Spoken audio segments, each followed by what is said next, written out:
Hello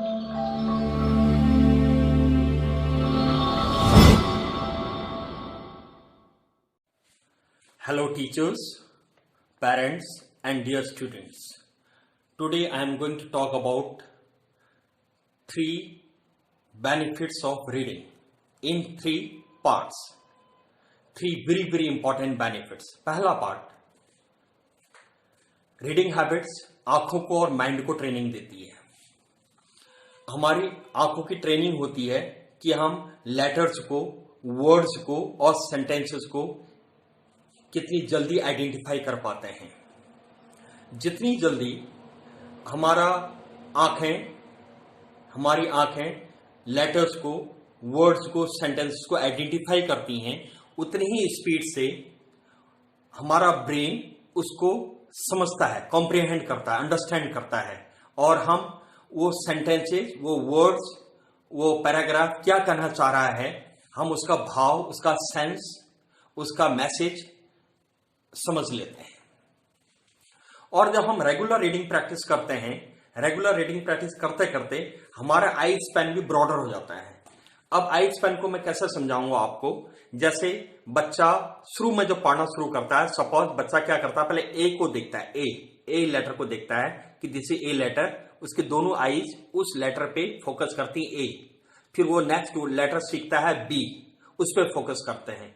फिर वो next letter सीखता है सी। सो दिस वे वो ए बी सी डी ऐसे लेटर्स को सीखता है, या अ आ ई लेटर्स को पढ़ना सीखता है। तो पहला उसका आईज क्या करता है, एक उस लेटर पे फोकस करती है। धीरे धीरे जब वो उसकी रीडिंग मैच्योर होती है, एज मैच्योर होती है, देन वो वर्ड्स को आइडेंटिफाई करना सीखता है, CAT कैट।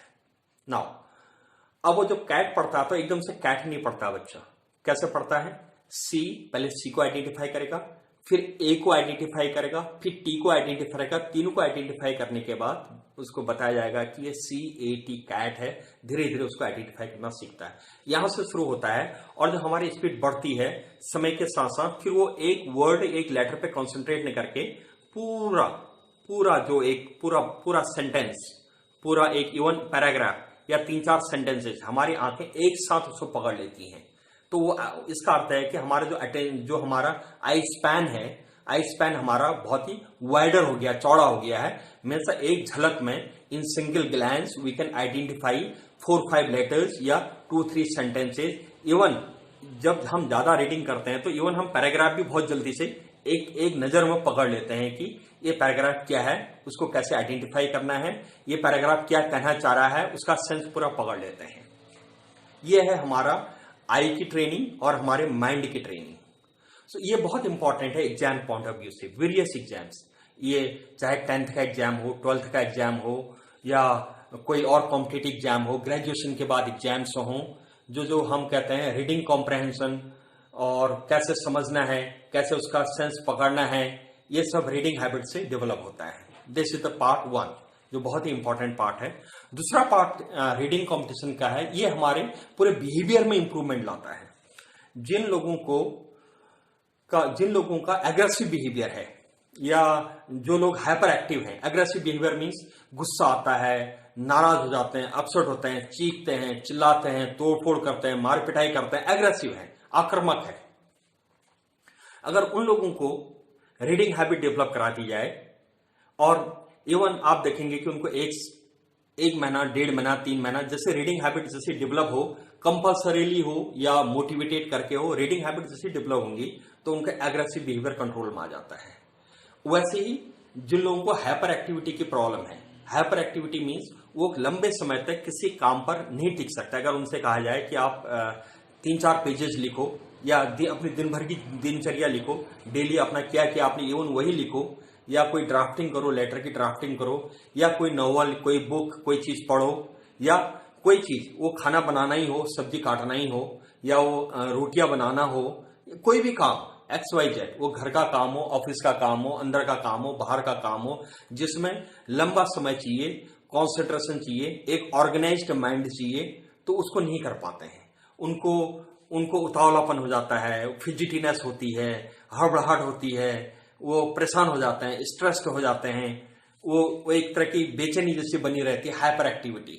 सो इवन जिनकी उनको भी अगर रीडिंग हैबिट की ट्रेनिंग दी जाए तो वो भी हैंडल हो जाता है, वो भी कंट्रोल में आ जाता है। This is the second biggest, this is the next biggest thing. इसके अलावा जो लोगों की रीडिंग हैबिट होती है उनकी लैंग्वेज स्किल्स इंप्रूव होती हैं। वो अपने अपने तरह तरह की इमोशंस, अपने फीलिंग्स को वो बेटर ढंग से कम्युनिकेट कर पाते हैं। उनकी वोकैबुलरी बहुत रिच हो जाती है। उनका कम्युनिकेशन का तरह तरह का जो डायमेंशन है, जो इमेजिनेशन है अलग अलग कंटेक्स्ट में, वो उनका बढ़ जाता है। इमेजिनेशन कहने का मीनिंग है कि कोई बात है, उस बात को अलग अलग कंटेक्स्ट में, अलग अलग परिप्रेक्ष्य में दूसरे के पॉइंट ऑफ व्यू को समझना, अलग अलग एंगल से समझना, वो चीज उनका बढ़ जाता है। तो उससे भी उनका बिहेवियर बड़ा कंट्रोल होता है, क्योंकि वो डिफरेंट डायमेंशंस को, डिफरेंट पहलुओं को वो कंसिडरेशन करने की उनकी क्षमता बढ़ जाती है। नेक्स्ट इसका जो बेनिफिट है इसी में सेकंड पार्ट में, वह है कि ये हमारे इमोशनल स्किल को भी बहुत बेटर ढंग से हैंडल करना हमें सिखा देता है। जैसे हम गुस्सा हैं, नाराज हैं, अपसेट हैं, परेशान हैं, वो चीखने, चिल्लाने, हल्ला गुल्ला करने, इवन जो हमारा जो नेगेटिव इमोशंस हैं उसको भी ये एक जो एक्सेप्टेबल तरीका है, जो बेहतर तरीका है, जो सोशली, लीगली, कल्चरली, एथिकली जो एक्सेप्टेबल है और जो प्रॉपर माना जाता है, उस ढंग से हम इवन जो वर्स्ट इमोशंस को भी हम विद इन प्रॉपर लिमिट हम उसको एक्सप्लेन करने की हमारी क्षमता बढ़ जाती है।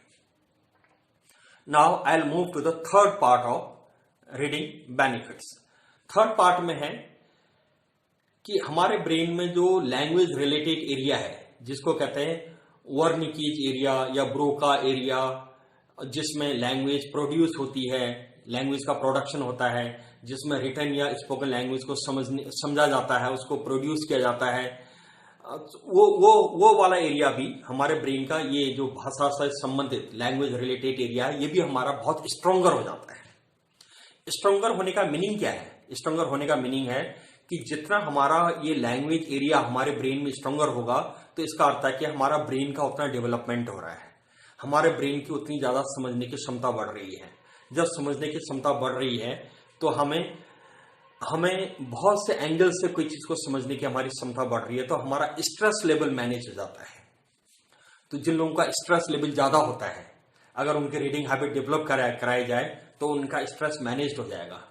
स्ट्रेस मैनेज हो गया तो नींद अच्छी आएगी, एंड नींद अच्छी आएगी, स्ट्रेस मैनेज रहेगा तो हमारा फाइन मोटर स्किल्स भी अच्छा परफॉर्म करेंगे और हमारी मेमोरी भी इंप्रूव होगी।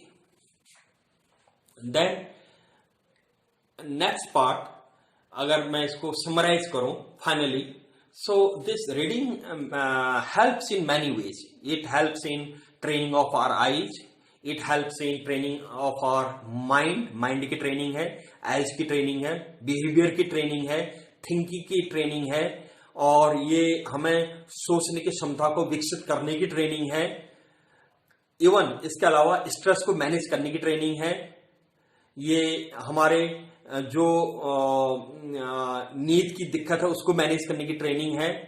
ये हमारा दूसरे और जो पहलू हैं लाइफ के इंपॉर्टेंट पहलू, जैसे इमोशनल स्किल को हैंडल करने में मदद करता है। ये हमारे रिचनेस, लाइफ में समृद्धि लाता है, सोचने की हमारी क्षमताओं को विकसित करता है। और इसमें एक there is also sense of achievement, एक अचीवमेंट का सेंस भी है। एंड फाइनली मैं ये कहूंगा कि दोज हु हैव गॉट, जिनकी रीडिंग हैबिट्स बहुत बढ़िया हैं, उनका लाइफ स्पैन, उनकी उम्र भी ज्यादा होती है। सो seeing this all these benefits को, हम सारे बेनिफिट्स को हम देखें, सो व्हाट वी अंडरस्टैंड, क्या समझ में आता है कि reading is very important. Reading is important. ये किन के लिए इंपॉर्टेंट है? बच्चों के लिए इंपॉर्टेंट है, ये बड़ों के लिए इंपॉर्टेंट है, जो ऑफिस में जाते हैं उनके लिए भी इंपॉर्टेंट है, जो अपने बिजनेस में उनके लिए भी इंपॉर्टेंट है। Reading is very very very very important part. अगर रीडिंग की हैबिट हो जाए, चाहे वो हम कोई भी चीज पढ़ रहे हैं जो हमारा इंटरेस्ट एरिया है, सो हमारा लाइफ बहुत बेहतरीन मैनेज्ड होगी। और जो लाइफ में बहुत सारे स्ट्रेस लेवल हैं या लाइफ में जो नेगेटिविटी है, वो बहुत हद तक हम उसको हैंडल करने में will be successful in handling all those negative things. So in next video, I will talk about how to develop this positive habit of reading. चाहे वो रीडिंग हैबिट घर में डेवलप करना हो या स्कूल में डेवलप करना हो, बच्चों को डेवलप करना हो या बड़ों को डेवलप करना हो. In next video I will talk about how to develop effective reading habits. With this, thank you very much.